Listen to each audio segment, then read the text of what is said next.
भक्ति भक्ति राम राम राम राम राम जय जय राम राम राम राम राम।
जन दरिया बंधन करी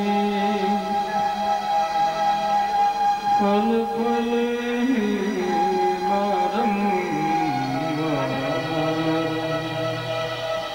नमो नमो हरि नमो नमो सब संत जन दरिया बंधन करे नमो नमो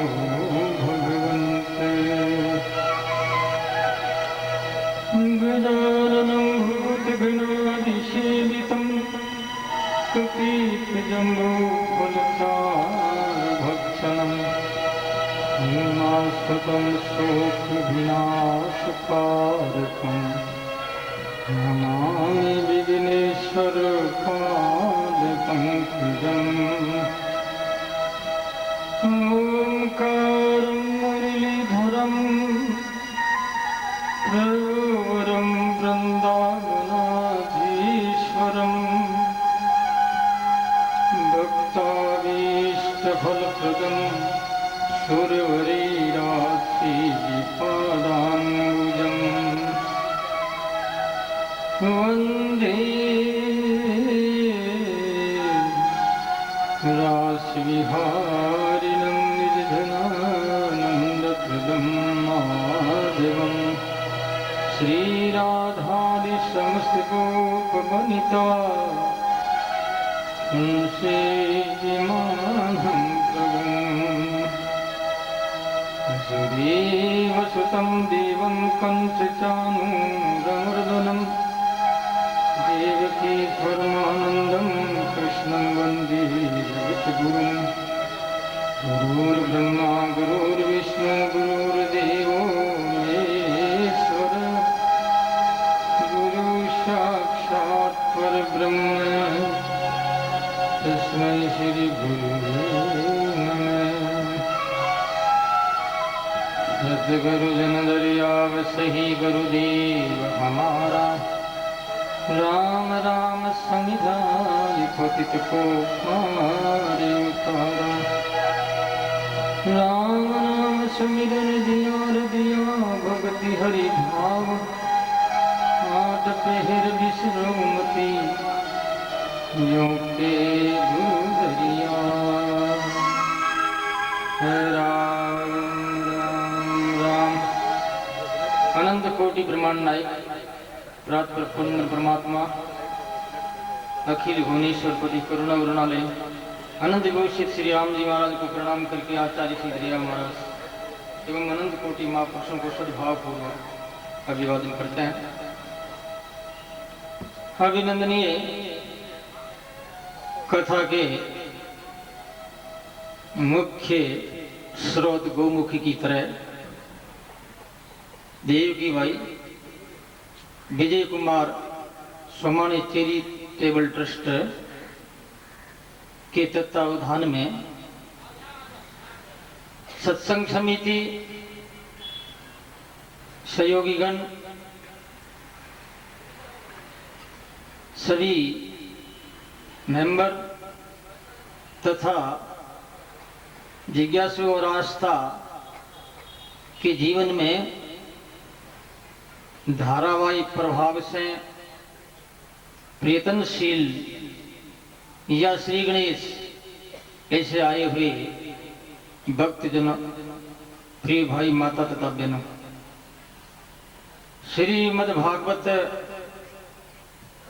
गंगा जमुना और सरस्वती की तरह कहा है, लेकिन इस भागवत में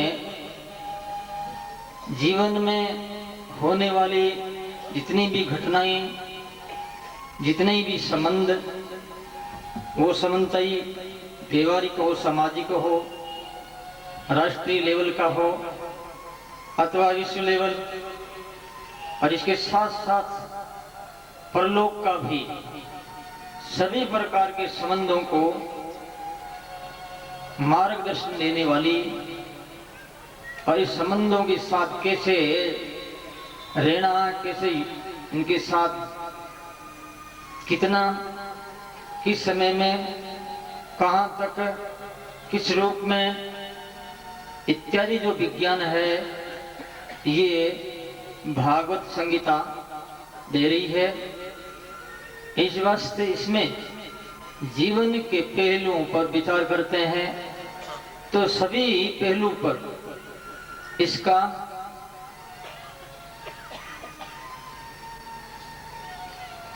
कवरेज, इसका रोल, इसकी गतिविधियां, इसकी प्रक्रिया है। हम जो भी सोचते हैं, जितना सोचते हैं,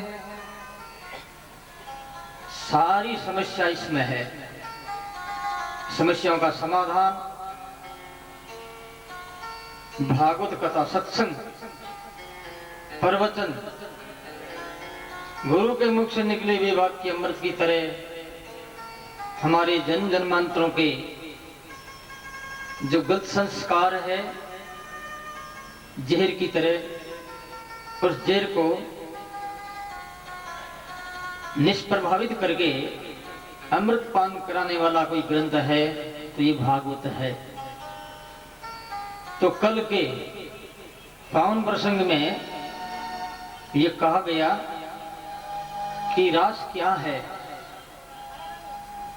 दुनिया में जितने ही प्रकार का मनोरंजन है, एक नहीं, मनोरंजन वैसे शब्द, स्पर्श, रूप, रस, गंध, इन तीन पंच तन्मात्राओं को लेकर के होता है, लेकिन एक एक तन मात्रा में हजारों हजारों रजोगुण भरे रहते हैं, हजारों हजारों मनोरंजन भरे रहते हैं। ऐसे मनोरंजन जो दुनिया के जितने ही, इस लोक के ही नहीं, 3 लोग 14 भवन के जो मनोरंजन, जो एक रस है, वह भी रस प्रेम रस के सामने फीके हैं। ऐसा जो ये प्रेम रस एक आनंद स्वरूप, भगवत स्वरूप, जो हमारी दौड़ मिट जाएगी, समस्याओं का समाधान होगा, हमारी चिंता मिटेगी, दुख मिटेगा, सुख के स्टेज पर, सुख के लेवल पर हम पहुंचेंगे। ये भागवत कहती है। एक दिन की बात है, भगवान श्याम सुंदर कृष्ण जाति बांधवों के साथ पूज्य पिता श्री नंद बाबा सरस्वती नदी के किनारे माता पार्वती की पूजा जो शिवरात्रि के समय में जागरण किया गया, रात्रि में नींद में नंद बाबा को अजगर निगलने लगा। बाबा के कीर्तन करने पर भी समस्या का समाधान नहीं हुआ तो भगवान कृष्ण को पुकारा। पुकारते भगवान ने अपने पैर से उनके शरीर पर टच किया और वो एक अद्भुत रूप धारण करके भगवान के सामने खड़ा हो गया। तो ये अजगर क्या है? रात्रि में अजगर आता है, रात्रि आधी रात में। तो जो रजोगुण जो भोग वृत्ति, यही अजगर है। ये अजगर किसी से और से जाने वाला या इसका निष्प्रभाव कर दे, यह असंभव है। इसके लिए रास की आवश्यकता है, भगवत चिंतन की आवश्यकता है, साधना की आवश्यकता है। रात्रि के 11 बजे से लेकर के 3 बजे जो जागता है, ऐसे जागने वाले को अजगर नहीं खाता है। भगवान कृष्ण के बाप को भी अजगर खा सकता है। अजगर एक भोग प्रधान मन, भोग प्रधान वृत्ति है जो रात्रि में ही आती है। इस वास्ते जिन भी महानुभावों ने ऐसे समय में साधना की 11 से 3 बजे तक, वो इस दुनिया से बहुत ऊपर उठ गए और यहाँ तक परमात्मा के पास चले गए। बैकुंठ में अमर लोग, जिन्हें सतलोक कहते हैं, जन लोग कहते हैं, यानी जो है गोलोक कहते हैं, साकेत लोग कहते हैं, अथवा ब्रह्मलोक के लोग। सुदर्शन कहता है, गुरुदेव प्रभु, एक बार की बात है, अंगिरा महात्मा काले और दुबले पतले ऐसे को देख करके मुझे हंसी आई, तो उन्होंने श्राप दे दिया। किसी संत को देख करके हंसना नहीं, हंसना गलत भाव से नहीं, कि हंसी तो बहुत बढ़िया है। उनको देख करके हमारा रोए रोए हंसने लगे, हमारा हृदय आतुर होकर के उनके चरणों की ओर जाने लगे, हमारा पूरा प्रभाव उनकी ओर समर्पित होने लगे, एक प्रेम भाव से, सद्भाव से, ऐसा नहीं कि तर्क भाव से। तर्क भाव के कारण से उनको श्राप दिया गया कि काला जो अजगर होता वो अजगर बन गया। तो कहने का भाव वो कहता है कि प्रभु आपकी कृपा से मुक्त हो गया हूँ, अब मैं मेरे लोग जा रहा हूँ। भगवान ने उसको उसके लोग भेज दिया। इस प्रकार से भगवान श्याम सुंदर कृष्ण गायों को चराते हुए जंगल में जाते थे, तो गोपियाँ कभी वेणु गीत, कभी गोपी गीत, कभी युगल गीत, वो अपना गीत सुनाती थी। उनका गीत बड़ा ही मार्मिक है, रेशे से भरा रहता है, और उस गीत में ऐसा सुंदर संगीत है जिस संगीत को सुन करके मानव जाति नहीं बल्कि बड़े बड़े देवता, ऋषि और पहुंचे हुए सिद्ध पुरुष भी उन गीत की ओर आकर्षण होकर के उनके नजदीक जाकर के सुनते थे। कोई ऋषि अदृश्य भाव से, अदृश्य रूप से उनके सामने प्रकट होकर के उनका वो संगीत सुनना पसंद करते थे। यहाँ तक पशु पक्षी भी अपनी प्रक्रिया, अपनी क्रिया को बंद करके, कोई जुगाली कर रहा है तो जुगाली करनी बंद कर दी, तो कोई पानी पी रहा तो पानी पीना छोड़ दिया, कोई बछड़ा स्तन पान करता है तो पान करते करते उसका मुंह खुला रह गया, बंद नहीं हो रहा है। पता नहीं उस बांसुरी में क्या जादू था, क्या रहस्य था, क्या आज वो बांसुरी की आवाज, क्या बांसुरी नहीं, क्या वो आवाज नहीं, क्या वो आवाज देने वाले नहीं। बांसुरी भी है, आवाज देने वाले भी है, लेकिन कृष्ण का मुख कहां से लगेंगे? वो बांसुरी कृष्ण के मुख से बजती थी। ऐसे ही कोई कृष्ण बन करके बांसुरी बजाता है तो मैं जानता हूं कि इस विश्व के लोग ही नहीं बल्कि कोटि कोटि ब्रह्मांड में रहने वाले तल इतल विश्व सुतल तलातल महातल रसातल और पाताल, स्वर्ग लोग, मेर लोग, जन लोग, सत लोग और सत्य लोग इत्यादि लोगों के सारे देवता, सारे मानव जाति अट्रैक्शन हो जाती और उस बांसुरी की आवाज में अपने हृदय को समर्पित करती, सम्मिलित हो जाती। तो ऐसी आवाज बांसुरी की है। आवाज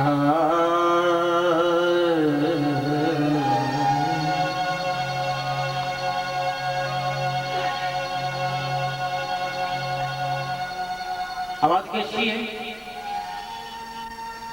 हरि रस भरी बेनु बजाही रे, मेरी तन की सुधि बिसराई रे।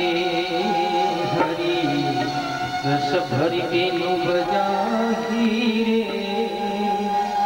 मेरे तन की सुध बिसराई रे।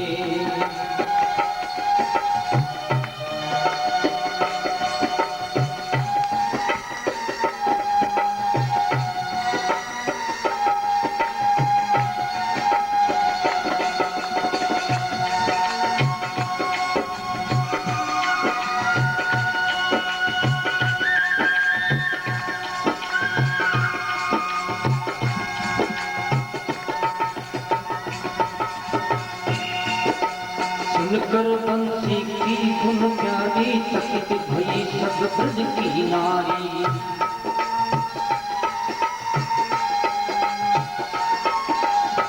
बंसी की धुन प्यारी, चकित भई सब ब्रज की नारी।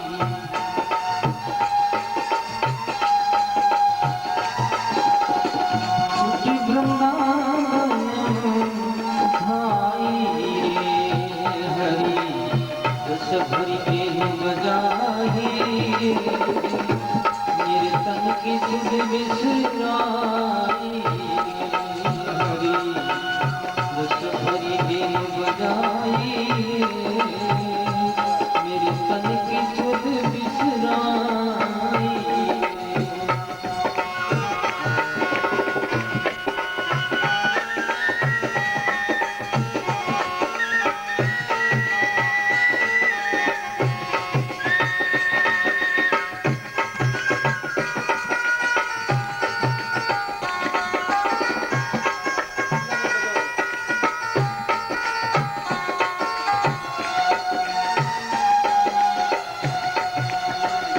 पक्षी मौन हो गए।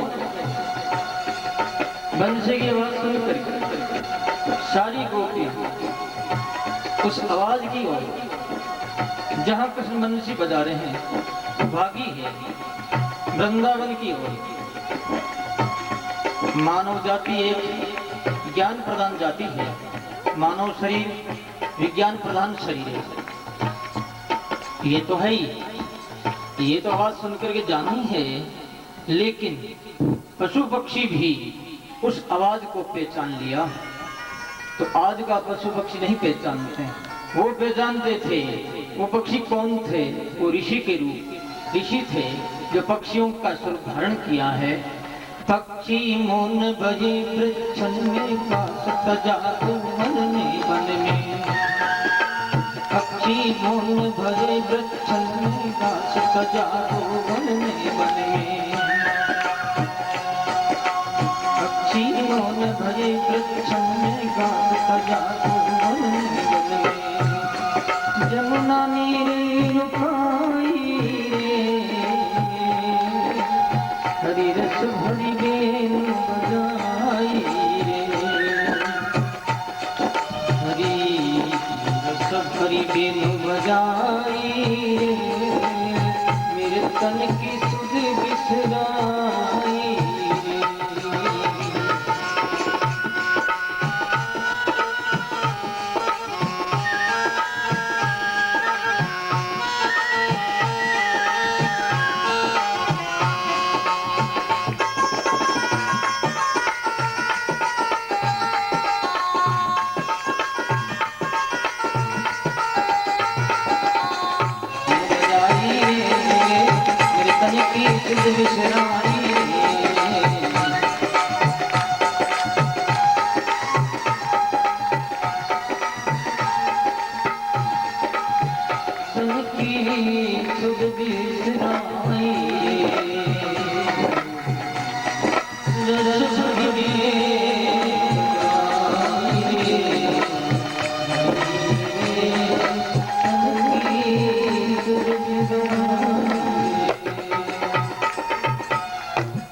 बोलो राम। रस भरी बेनु बजाई, रस से भरी हुई हो, मनोरंजन नहीं है, ब्रह्मानंद से भरी हुई, किसी और अधिकारों से नहीं, किसी और को इंद्रियों की गुलामी को लेके नहीं कि मैं बजाऊं मुझे देख कर कि मुझे देखे मेरे कि मैं बहुत अच्छा बजाता, बहुत अच्छा गाता हूं, नहीं। ये स्वाभाविक है, उसकी नाद है। नाद एक ब्रह्म है, आवाज। जितनी आवाज हमारे निकट है, हम जब ब्रह्म की प्रक्रिया के बारे में सोचते हैं और इसका वर्णन करते हैं, जो हमारे ऋषियों ने इस प्रक्रिया को अपनाया, उन्होंने भिन्न भिन्न अर्थ किए हैं, अलग अलग ऋषियों ने कमेंट्री की है, लेकिन नाद ब्रह्म को सारे ऋषियों ने एक मत से स्वीकार किया है। आप जब भी जाते हैं आपके पैरों से आवाज आएगी, नाद, नाद नाम आवाज। टू नदी समृद्ध हो, अब ये नाद क्यों है? टू नदी धातु है संस्कृत ग्रामर व्याकरण में, जिसका अर्थ है टू नदी समृद्ध हो, समृद्धि में, विकास में। उसका अर्थ है ये आवाज है, लेकिन इस आवाज का नाम क्या? विकास। ये आवाज विकास में जाएगी, ऊपर जाएगी, बैकुंठ जाएगी, अमर लोक जाएगी, इसलिए इसका अर्थ ऐसा ही है, टू नदी समृद्ध हो। तो ये रस भरी है ऐसी आवाज, जिस आवाज को सुन करके प्रभु के प्रेम में डूबे और पागल बने, मतवाला बने, नशा आ जाए, वो रस भरी है। जिस आवाज को सुन करके कोई व्यक्ति के लिए पागल हो जाए, वो रजोगुणी है। आवाज को सुन करके जिसमें ईर्ष्या और बैर भाव बढ़े, वो प्रेम भरी नहीं, वो ईर्ष्या भरा शब्द है। प्रेम भरी बंसी थी, युगल गीत गाती थी गोपियां, प्यारे के एक एक चेष्टा को, एक एक हरकतें को, एक एक उनकी लीलाओं का वो अवलोकन के साथ साथ एक दूसरे को सुनाती थी, वर्णन करती थी। इस प्रकार से गोपियों की जिंदगी इस प्रेम वर्ष में सदा डूबी रहती और गोपियां प्रभु के भाव में भरी रहती थी। बोलो राम।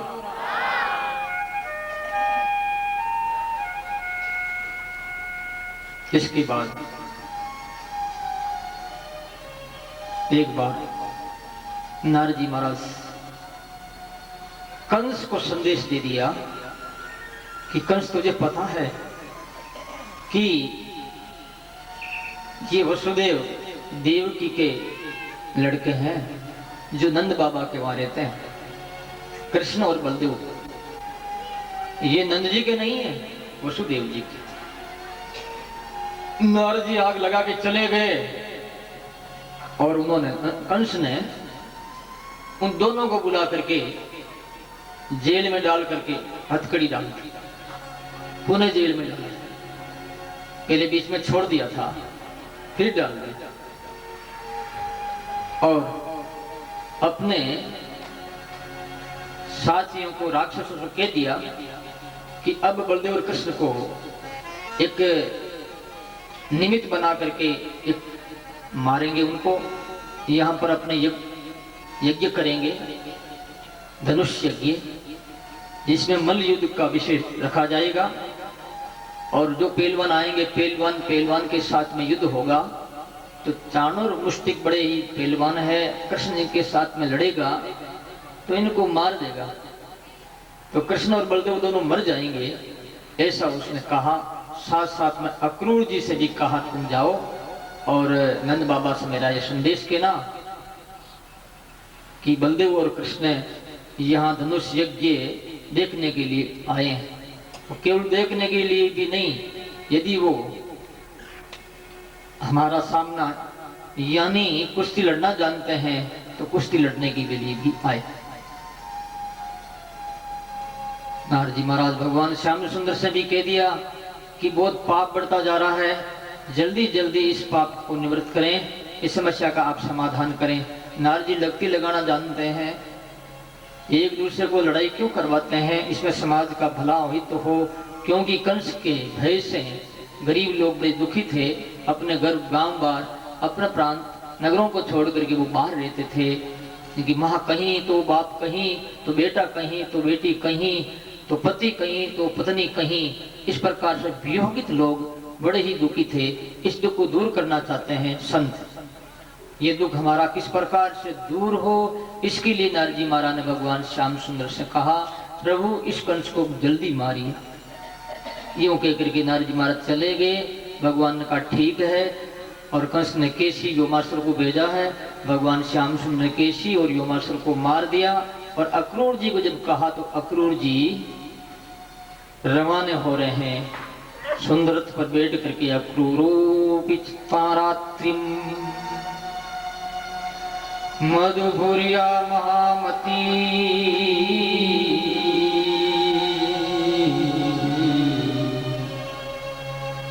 उसी द्वार मास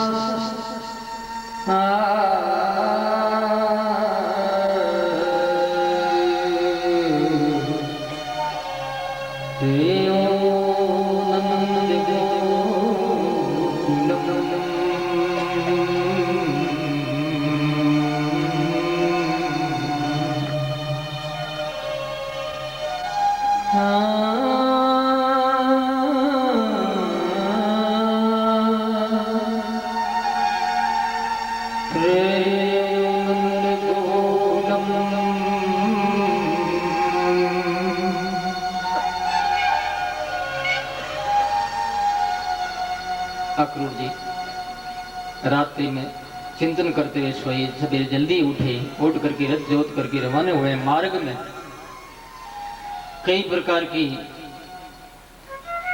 भगवान की लीलाओं को याद करते हैं। भविष्य में क्या लीला हो सकती है और मेरे साथ परमात्मा क्या व्यवहार कर सकते हैं। बड़े दयालु हैं, कृपालु हैं, मुझे चाचा कह करके पुकारेंगे इत्यादि भावों से भावित होकर के वो रथ पर बैठे हुए घोड़ों को हाँक रहे हैं। निकले थे सवेरे मथुरा से। गोकुल कितना किलोमीटर है मालूम है तुमको? कितना? बहुत लोग गए हैं मथुरा से गोकुल तक। मथुरा से गोकुल कितना किलोमीटर है?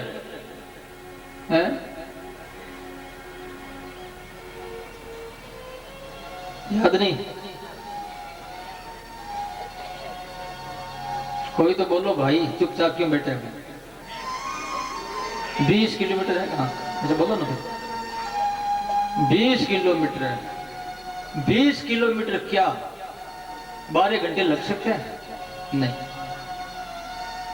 घोड़े कभी इधर जा रहे हैं तो कभी उधर जा रहे हैं, कभी वापस लौट रहे हैं।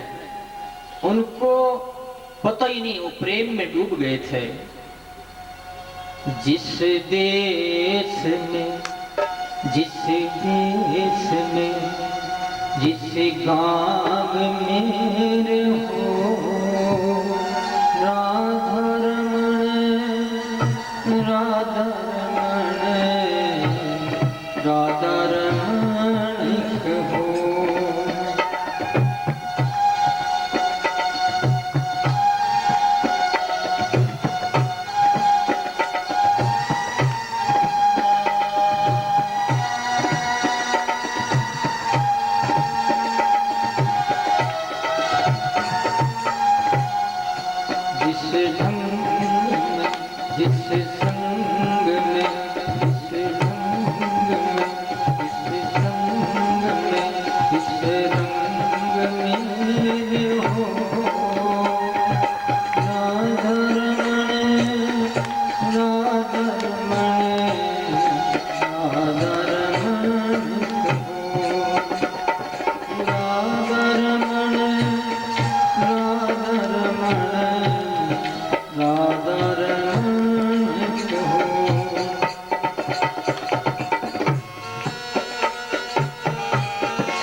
राग मेरे हो राग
राम। काम करते बहुत भजन करना चाहिए। गृहस्थ को चाहिए कि वो, चाहे वो यात्रा में है, चाहे बैठा है, चाहे नींद ले रहा है, चाहे वो जो भी कुछ कर रहा है, ईश्वर याद रहे हमें। तो लोग कहते हैं कि हमें सपने आते हैं, बड़े खराब आते हैं। सपने क्यों खराब आते हैं? दिन भर का जो चिंतन, दिन भर दुनिया का जो मेल, उसका चिंतन करते हैं। किसी को देख रहे हैं तो किसी का क्या कह सकते हैं स्वभाव को, कि उसका स्वभाव खराब, उसका स्वभाव अच्छा, उसकी प्रक्रिया ठीक नहीं, वो बदमाश, वो अच्छा है, गरीब, वो धनवान इत्यादि अनर्गल बिना ही मतलब जो चिंतन होता है, उस चिंतन का परिणाम रात्रि में सपन साकार बनता है। तो चिंतन अच्छा होना चाहिए। इसलिए दरिया साहब ने कहा है, हाथ कहाँ मुख राम है, हृदय साथी प्रीत, दरिया गृहस्थी साध की, यही उत्तम रीत।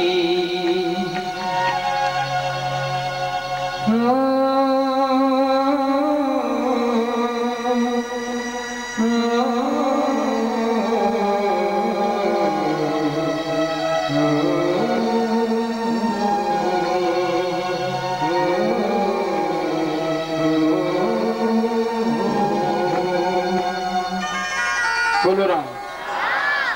दरिया साहब कहते हैं, हाथ का मुख राम, हाथों से काम करें, रचना से राम। ग्रस्त में रह करके पवित्र संत जीवन जिए, आनंद जीवन जिए, सुख का जीवन जिए। उन्हें होश ही नहीं है। अक्रूर जी बैठे हैं रथ पर, कभी घोड़ा इधर जा रहे हैं तो कभी उधर जा रहे हैं, कभी पीछे रिटर्न हो रहे हैं। शाम का समय में गोकुल पहुंचे।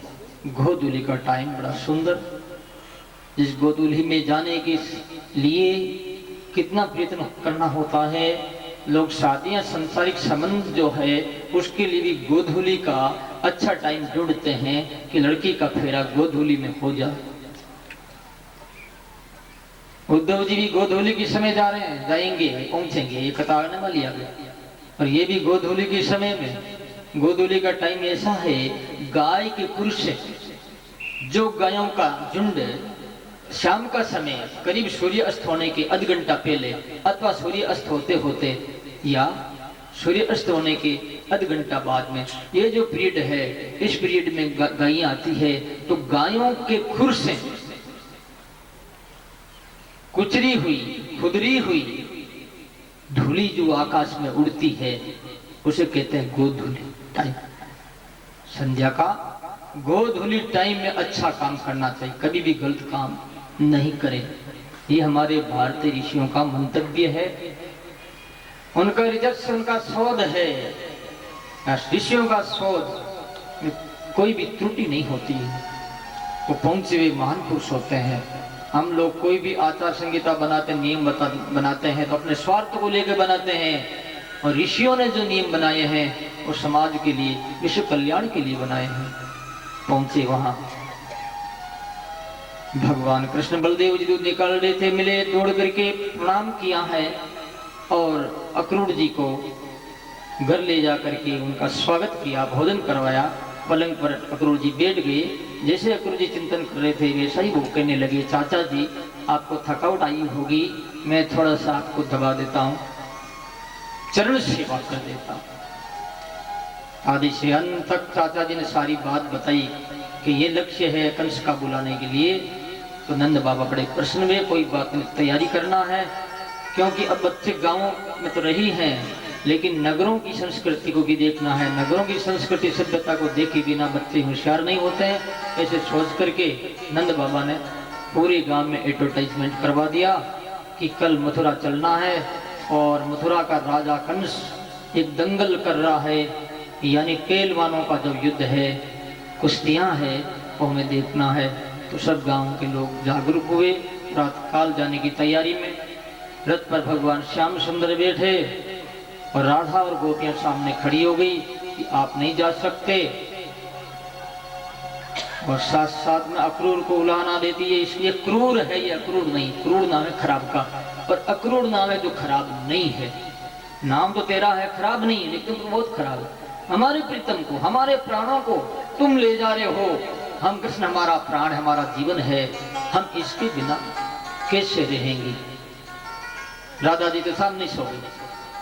भगवान कृष्ण नीचे उतरे, उतर करके राधा को बंसी दी, काली कमली दी कि राधा, इतने दिन तो बंसी मैंने बजाई और तू आती थी, अब तू बंसी बजाना और मैं आऊंगा। बोलो राम।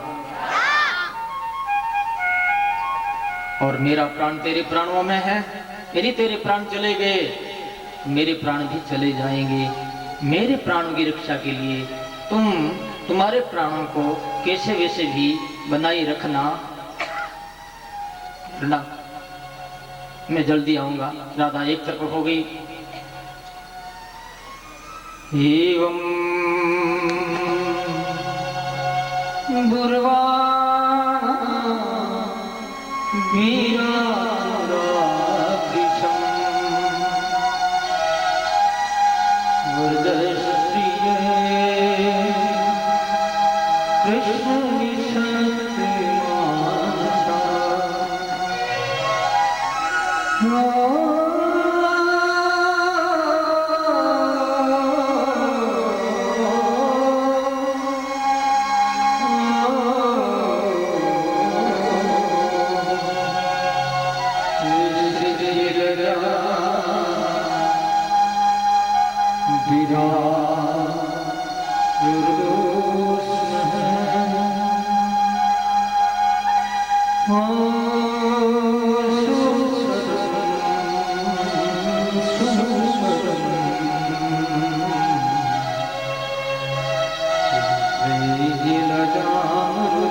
लज्जा छोड़ करके जोर जोर से रोना चालू किया।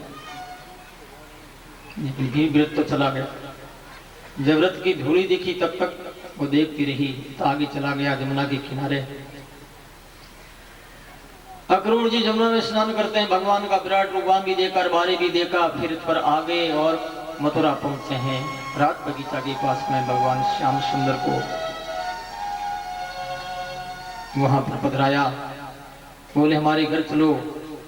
भगवान कृष्ण ने कहा कि चाचा जी अभी नहीं, मैं बाद में जरूर आऊंगा। अक्रूर जी कंस के पास जाकर के समाचार के दिया। नंद बाबा पहले से ही चले गए थे। मध्याह्न के समय में मथुरा नगरी को देखने के लिए ग्वाल बाल भगवान श्याम सुंदर से आग्रह कर रहे थे। भगवान कृष्ण, बलदेव और सब बच्चे मथुरा नगरी राजमार्ग पर चलते हुए एक कोई कंस का नौकर धोबी कंस के सूखे हुए कपड़े पोटली में बांधे और अपने सिर पर पोटली रखे हुए जा रहा था। तो भगवान श्याम सुंदर ने कहा कि धोबी ये कपड़े किनके हैं, हमको दे दो। तो उसने भगवान को गालियां दी। गालियां देते ही भगवान कुपित हुए। एवं विकटमानस्य कुपितो देवकी सुतः कराग्रे कश्य कराग्रे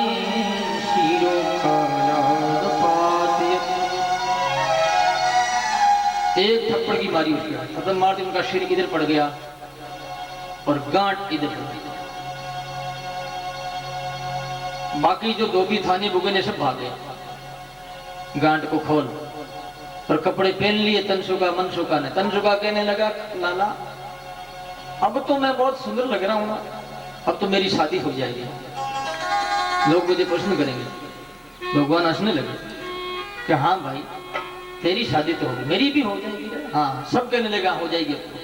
अब तो उसका पैंट सूट बहुत लंबे लंबे थे कंस के, कोई नीचे गिरने लगा, उलझने लगा कपड़ों, क्या कहे बराबर ठीक नहीं थे। आगे कोई दर्जी था, दर्जी के दुकान में जाकर के कृष्ण ने कहा अरे भाई दर्जी बीरा, हमारे बराबर मुताबिक कपड़ा सिर दोष ठीक हो जाए, फिट आ जाए एकदम। दर्जी के पास में बहुत से ऐसे दर्जी थे, तो मशीन से सारे कपड़े दिए, बस टक टक टक टक, बस एकदम 5 मिनट में तो कपड़े सब सिल दिए, सब ग्वाल पाल पहन लिए। आगे आया माली, सुदामा नाम, माली ने गले में माला पहना दी और आगे बढ़े तो आई उपजा, 3 जगह से टेढ़ी थी। उसने कहा मैं बहुत गजती हूँ, बढ़िया सुंदर गज के जानती हूँ चंदन को। तो भगवान कृष्ण हंसने लगे, क्या तुम मुझे तिलक देगी? तिलक लगाएगी? हाँ लगाऊंगा। तो उसने भगवान कृष्ण की तिलक लगा दिए। कृष्ण ने देखा कि ये औरत सुंदर तो बहुत है, लेकिन 3 जगह से टेढ़ी है, इसको सीधा कर, सीधी कर दें। उनके पैर के ऊपर पैर दिए और उसका जबड़ा पकड़ा इस जोर से और ऐसे किया, कड़ा सीधी हुई। हाँ देख, गुल्ड गुल्ड करने लगी एकदम। क्या तो तुम भी कोई गलत मत सोचना भाइयों, किसी को कोई टेढ़ी औरत हो और पग पग पैर देकर के ऊंची करे तो गोविंदा जी नमन में हो जाएगी। वो तो बड़ों की बड़ी बातें हैं, बड़ी लीलाएं हैं, वही जाने उनका काम जाने। 3 जगह से काम, क्रोध, लोभ, मोह, 3 जगह से टेढ़ी है। कौन सी? हमारी बुद्धि। हमारी बुद्धि को भगवान ठीक करते हैं। ददामि बुद्धि योगम तम येन माम उपयान्ति ते, भगवान ने गीता में कहा। त्रिवक्रा है उसका नाम, उपजा भी था, त्रिवक्रा भी था। 3 वक्रा नाम, टेढ़ा, टेढ़ी थी।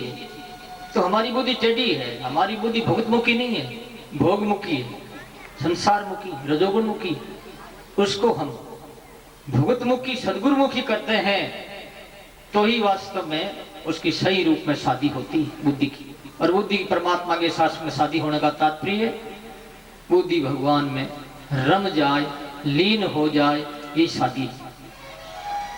कुब्जा कहने लगी मैं तो आपके साथ में ब्याह करूं। कृष्ण का अभी नहीं, थोड़ी सी प्रतीक्षा, इतने जल्दी ब्याह नहीं करना चाहिए, बहुत प्रतीक्षा से प्रेम बढ़ता। बोलो राम। चले गए वहां जहां यज्ञशाला में धनुष रखे हुए थे, धनुष को तोड़ा है, रखवालों ने बरजा, उनको मारा पीटा, भाग गए, कंस को जाके कह दिया और भगवान वापिस पधारे। रात्रि में ध्यान करते हुए प्रातः काल उठे, नित्य नियम पूजा आदि से निवृत्त हुए। इधर कंस का दंगल में सब लोग आए हुए हैं और कंस ने जो है बाजे बजाए इधर के बाजा वालों से, तो बाजे बजने लगे। उसके बाद कंस के निर्देशन में एक कोई मावत कोवल या पीड़ हाथी को लेकर के एक घड़ी में चला गया कि बलदेव और कृष्ण आएंगे, उनको मार देंगे।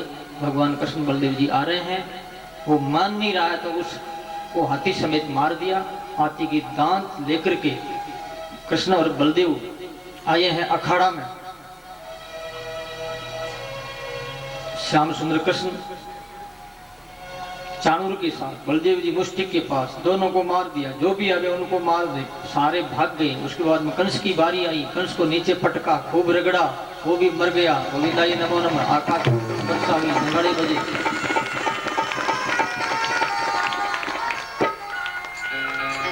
मरने के बाद देवता बड़े प्रसन्न हुए।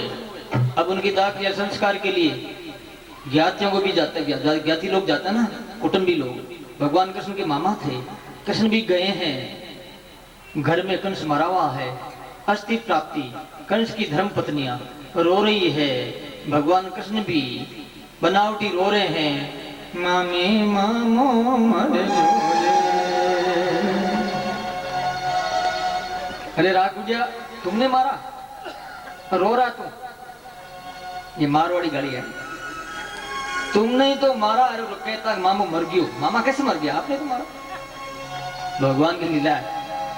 दागिरे संस्कार भगवान कृष्ण गए हैं अपने माता पिता के पास, जहां उनको बेड़ियां से मुक्त किया, प्रणाम किया, उग्रसेन जी को राज दिया। भगवान स्वयं कृष्ण है, राज का अधिकार